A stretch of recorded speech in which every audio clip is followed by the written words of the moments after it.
Hello everyone. We'll see how to recode into different variables in Excel. So for example, in this data set, we have the age of the patients mentioned. So in order to we will recode it as age is less than 18 as 1 and age more than 18 as 2.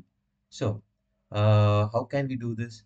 First, we will insert a separate column and we'll enter age category. So age category, one means age less than 18 years. Two means greater than or equal to 18 years. So how to recode? We should use the if formula.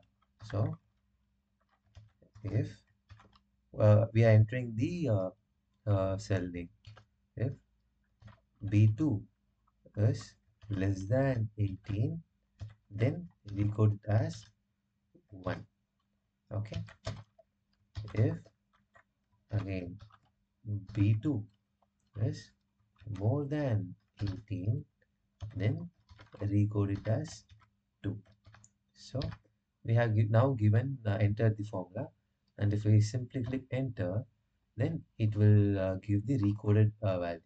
So here 44 is more than 18, so it is 2. We're going to apply the same to the whole data set. Just double click here, then see 20 is more than 18, so recorded as 2. 13 is less than 18, recoded as 1. Similarly, we got the values for all these things. Okay, thank you.